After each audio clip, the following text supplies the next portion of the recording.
Deus cria algo novo na tua vida.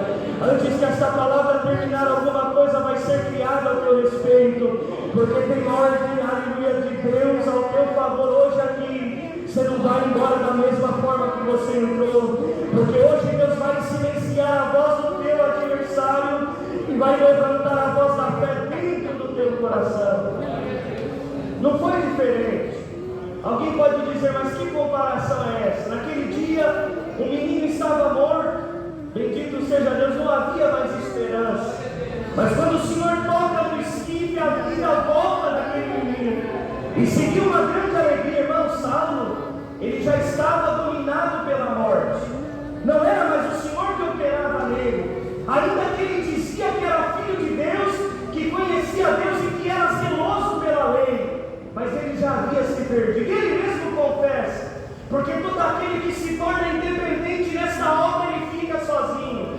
Todo aquele que se torna individualista neste caminho, irmão, ali ele vai ficar sozinho. Mas bem-aventurado aquele que se reuniu aqui nesta noite e falou: Senhor, eu vim aqui com os meus irmãos, a minha família, para buscar a tua palavra.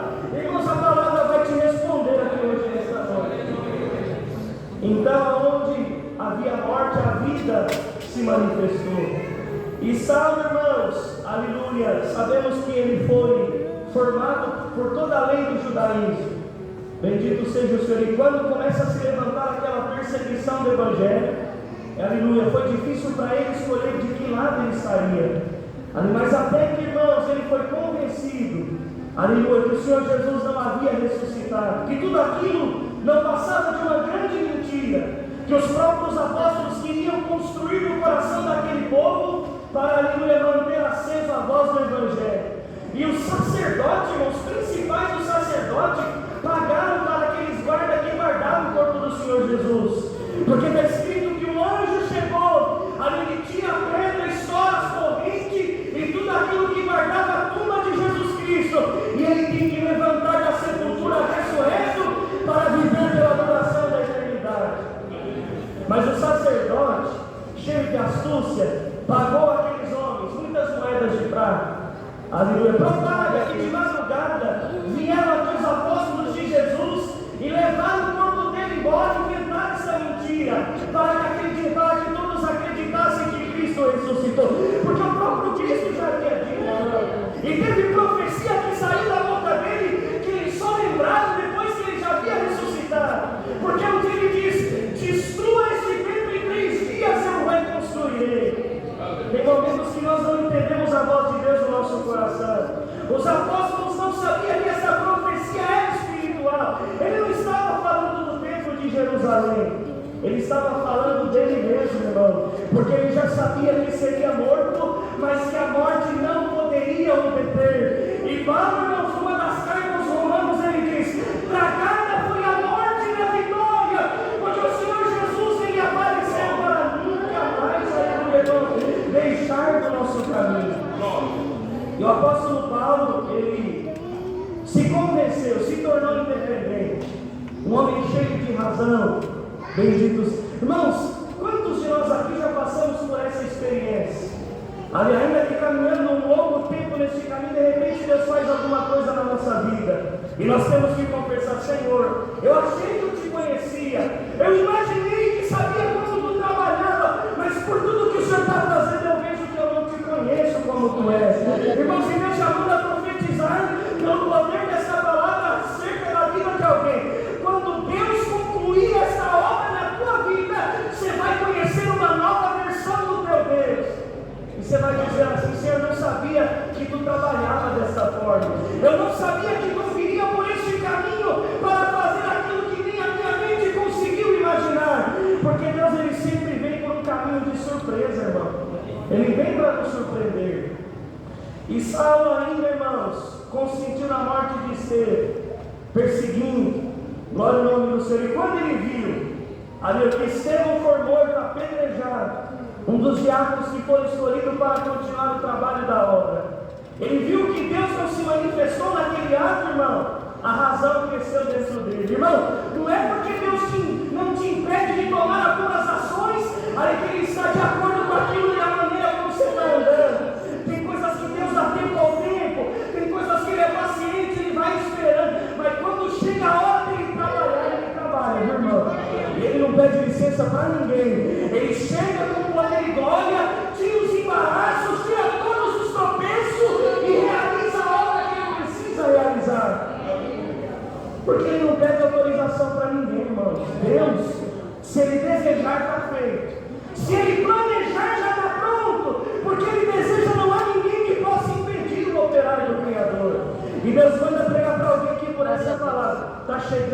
dias que eu vou ter um encontro com você. Muitos podem pensar que esse encontro foi um encontro sangrento. Paulo, irmãos, num cavalo real talvez, cheio de pompa, com todos aqueles que o seguiam, ele pediu carta, bendito para os, aleluia, para o sacerdote, porque ele queria perseguir todo aquele que falasse de Cristo, ele ia prender e até matar. Esse foi o plano dele. Você entrou aqui hoje com um plano, mas você vai sair daqui com um plano diferente, porque é o plano de Deus que vai ser realizado dentro de você. Paulo foi numa intenção, mas no meio do caminho Deus encontrou ele. E bem-aventurado é aquele, irmãos, que neste tempo presente, desta vida, neste século, aleluia, Deus te encontra para transformar a tua vida. Bem-aventurados fomos nós, que estávamos emergindo nas terras, perdidos pelas sombras da morte, e Deus estende a mão, vai nos buscar lá no lamaçal do pecado, e transforma a nossa vida. E além disso, irmão, Ele prepara uma morada para nós no reino da sua glória.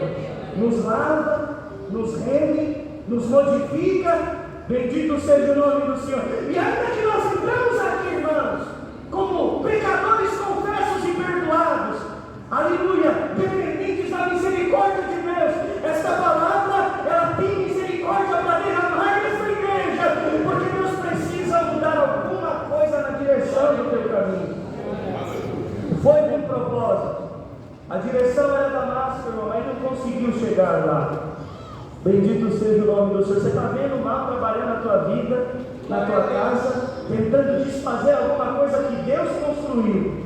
Mas Deus manda te pregar por essa palavra. Ele não vai terminar porque Ele começou na tua vida. Mas a hora que eu começar aqui, manifestar hoje, que eu vou dizer ao teu coração, eu vou começar e vou terminar na tua vida. Irmãos, Deus está interrompendo hoje algum projeto maligno na vida de alguém. Eu vejo, irmãos, um decreto sendo rasgado e Deus começando de novo uma obra nova na vida de alguém.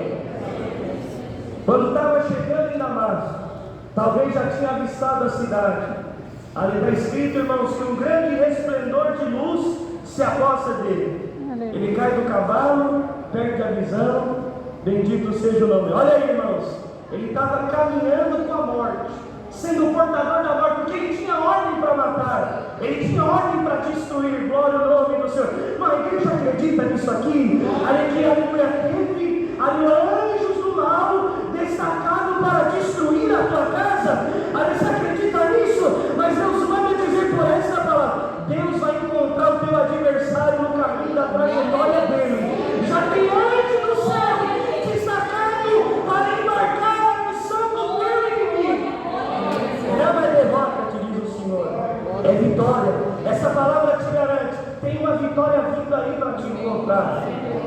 Caiu do cavalo, irmãos, e de repente ele ouve a voz mais bela deste universo, porque foi o próprio Cristo que falou com ele, irmão. Saulo, Saulo, por que tu me persegue? Ele disse: quem é, Senhor? Irmãos, ele não sabia quem era Cristo, mas a voz de Jesus Cristo, e João disse em Apocalipse que a voz dele é como a voz de muitas águas. A voz do nosso Deus, ela é irreconhecível, irmãos. Aleluia, ela é uma voz sem igual. Quando ela brada no nosso coração, ainda que você não tenha letra, ainda que você não tenha um homem que seja cursado, tenha mestrado, doutorado, quando a voz ecoa no teu coração, você entende a voz de Deus. Porque